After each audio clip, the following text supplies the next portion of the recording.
I'd also like to take this opportunity now to call the Minister of State for Health, Mr. S.P. Baghel. I think he's here right now. आ जाइए sir.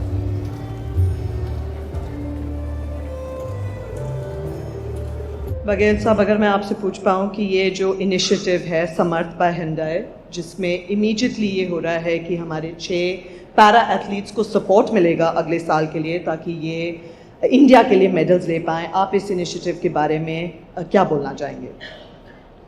सबसे पहले मैं NDTV का और Hyundai का आभार प्रकट करना चाहूँगा, जो हमारे पैरा ओलंपिक में पार्टिसिपेट करते हैं।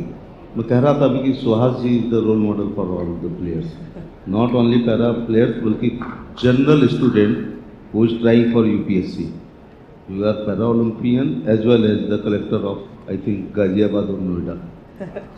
तो आप तो रोल मॉडल, 2 बातें हैं, स्पोर्ट्स के लिए भी है और एक जो दिल्ली में ख़ास तौर से जो तैयारी कर रहे हैं यूपीएससी की, उन बच्चों के लिए आप रोल मॉडल हैं कि किस प्रकार से यूपीएससी की क्वालिफाई किया जा सकता है। तो एनडीटीवी का आभार और ख़ास तौर से हुंडई का कि उन्होंने एक बहुत ही अच्छे विषय को लेकर के और इन लोगों का अभिनंदन करने का काम किया है।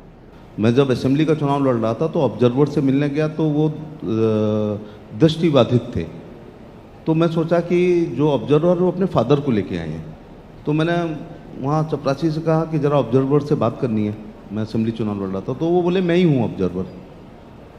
तो इंदिरा गांधी से जब पूछा गया था कि who is your role model in the world, तो मैं सोचा कि नेहरू को ही बोलेंगे, क्योंकि नेहरू भी आम आदमी नहीं थे, बहुत आज भी प्रधानमंत्री भी रहे, लेकिन जो डिस्कवरी ऑफ इंडिया मैंने पढ़ी है या ग्लिम्पेज ऑफ वर्ल्ड हिस्ट्री या letters from father to daughter, वो अपने आप में किसी भी इतिहासकार से कम नहीं है, एक अच्छे राइटर हैं।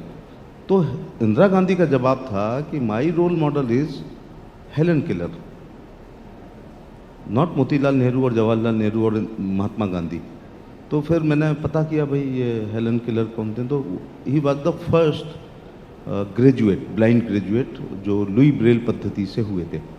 मैं केवल आपके माध्यम से पूरे देश में आप सुने और देखे जाते हो, तो मैं अपने दिव्यांग भाई बहनों से कहना चाहूँगा कि पैरामेडिकल में आए, पॉलिटिक्स में आए, ऐसी बात नहीं है, लोग एमपी एमएलए भी हुए हैं। 14 से पहले केवल 7 प्रकार की दिव्यांगता थी, इसलिए दिव्यांग होते हुए भी, दिव्यांग ना होते हुए, दिव्यांग का प्रमाण पत्र ना मिलने पर हर प्रकार की सुविधाओं से वो वंचित रहते थे। आपकी वैसे आपको पता ही होगा, आप भी सब रिसर्च करके आएंगे, अब 21 प्रकार की दिव्यांगता है। इसका मतलब है दिव्यांग भाई बहनों की संख्या बढ़ गई, लाभार्थियों की भी संख्या बढ़ जाएगी। एक और नंबर भी है, यहाँ पे सारे जो चैंपियंस बैठे हुए हैं ये दुनिया में 1 या 2 या 3 नंबर पे आए हुए हैं वर्ल्ड स्टेज पे, तो हम इनको सेलिब्रेट करना चाहेंगे। फिर भी मैं एक बार और रिक्वेस्ट करूंगी कि ये फोटो आप हम लूज नहीं करना चाहते हैं, जहां आप हमारे पैरा एथलीट्स को एक मेमेंटो प्रेजेंट करेंगे।